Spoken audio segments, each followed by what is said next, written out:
Hands up.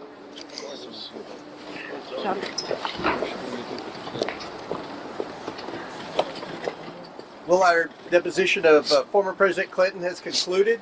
I want to thank everyone for braving the cold and staying out here. I know it's been a very long day. We believe this was a very productive deposition.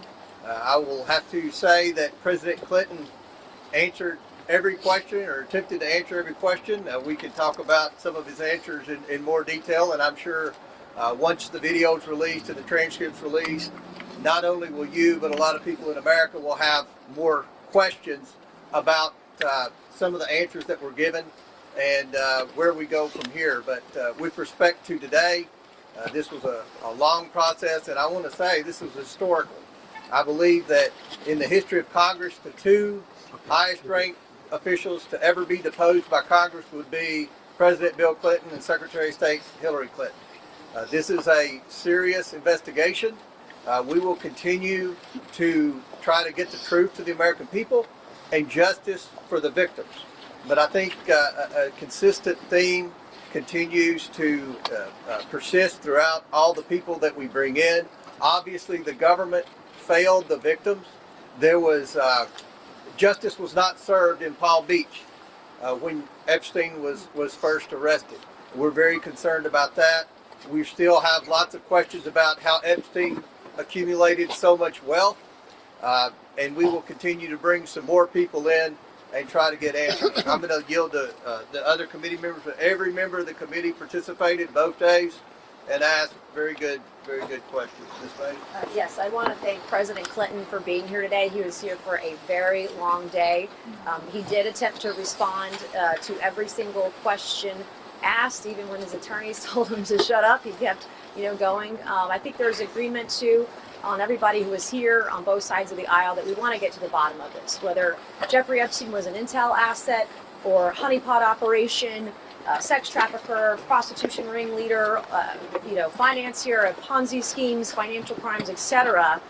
There is an effort, I believe, and a belief that we need to get to the bottom of this because justice was not served in the Southern District of New York. It was not served in Palm Beach. And it certainly hasn't been served for many victims around the world who are victims of this operation.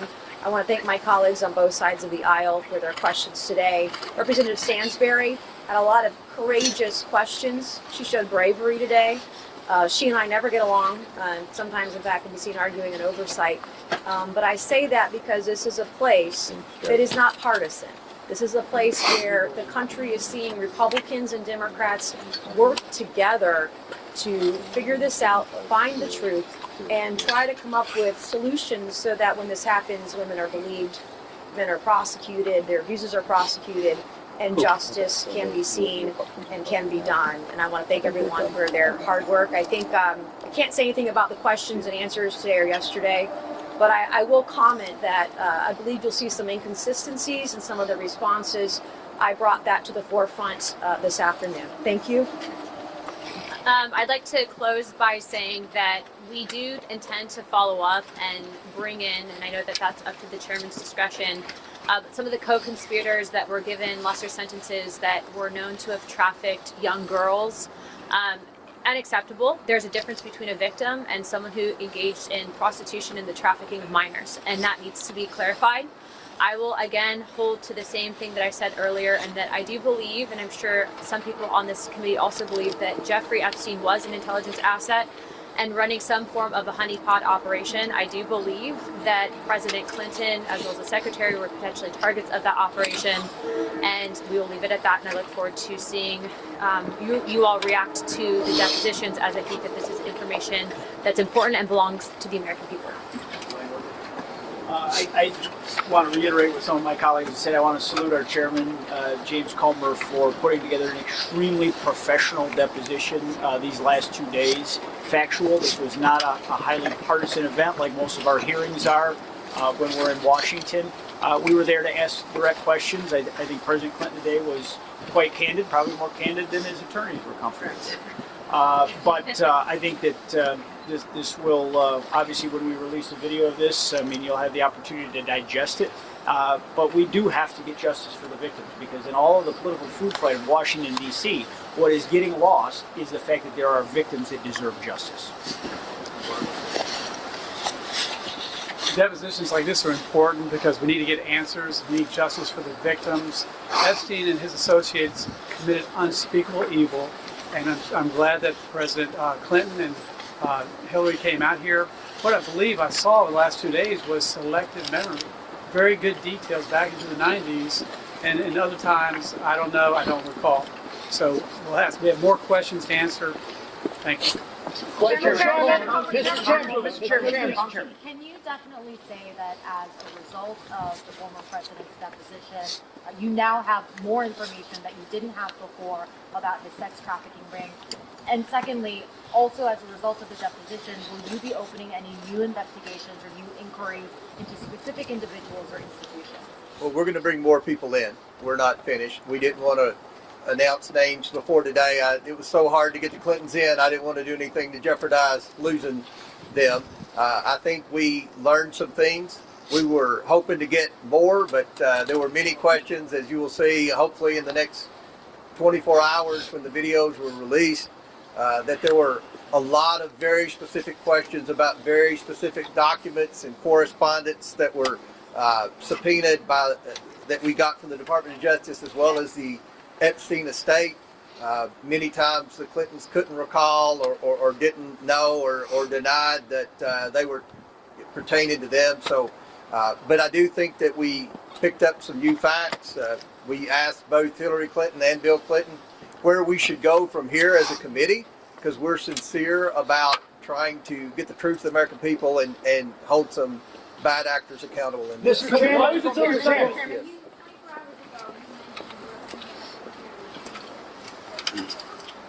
Yes, we're trying. We've got one employee that does the videography, and he had to do the videography today too. So we're going to try to release those. Yeah. Well, the transcript has to be approved by the attorney. So the video could very likely come out before the transcripts. Once the transcribers were in here, we had a whole team of transcribers. They're going to put it on paper. Then both sides will get to approve the transcript. Then we'll release it. That's standard rules of deposition. We always do that. We will do that with the videos as quick as we can get them all uploaded and cleaned up. Any background noise or anything like that, then we will release them hopefully in the next 24 hours. Mr. Chairman, I know there's been you've been asked repeatedly about Secretary Lutnick as well. While this deposition was playing out, President Trump said that Secretary Lutnick would testify.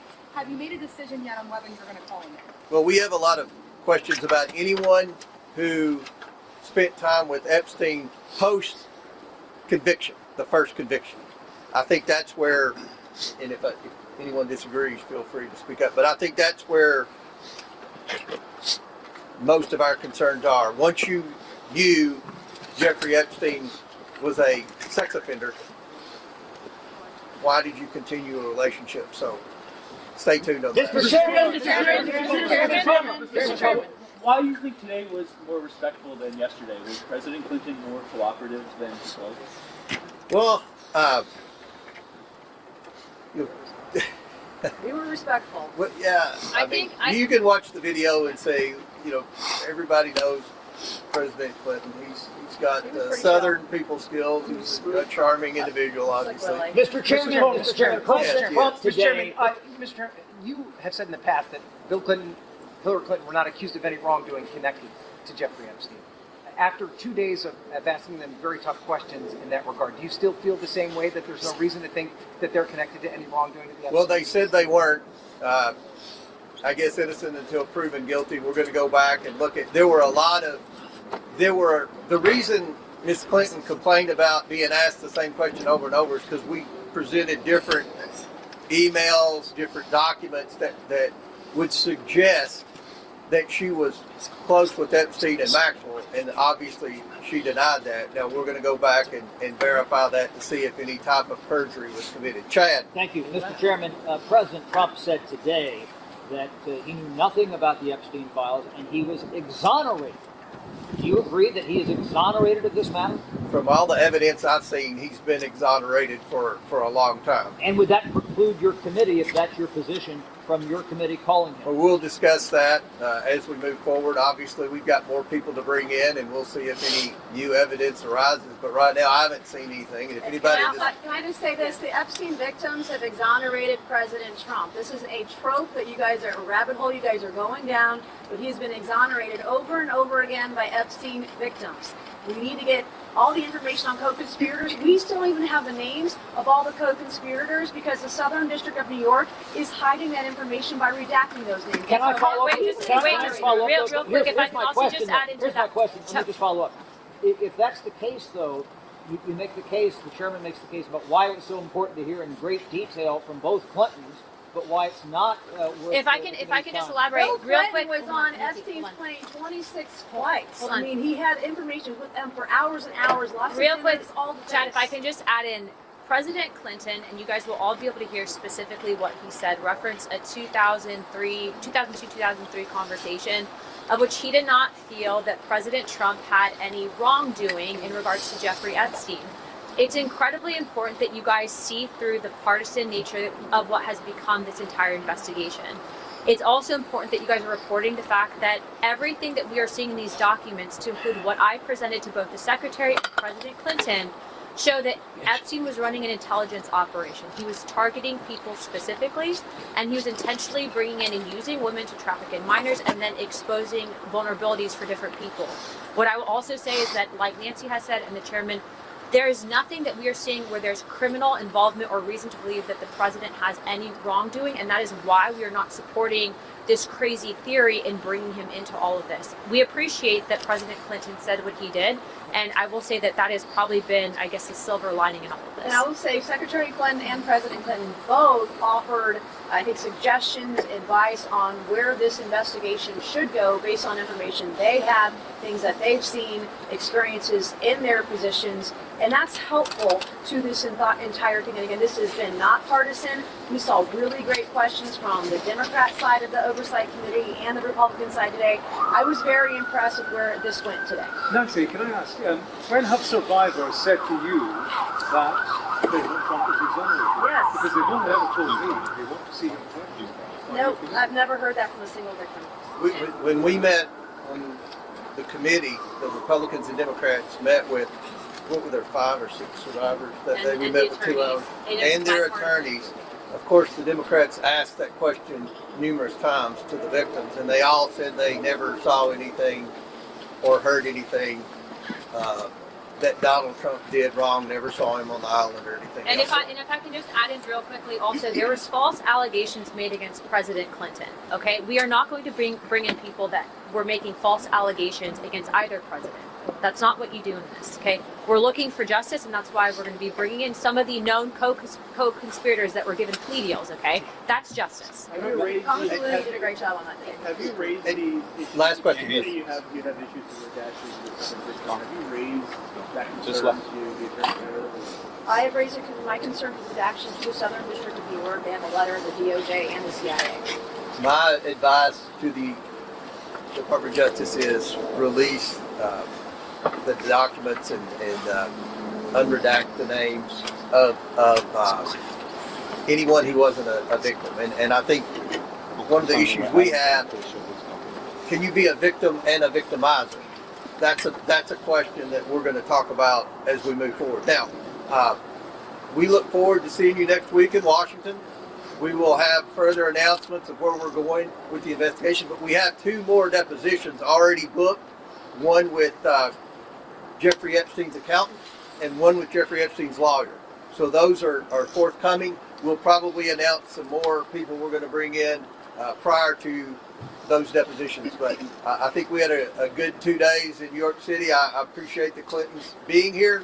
Wish it wasn't so hard to get them here, but as often is the case, it was more difficult than it should have been. But thank you all for being here, and we look forward to releasing the video and the transcript as soon as possible. Thank you all. Congresswoman Mays, can we ask a follow-up question?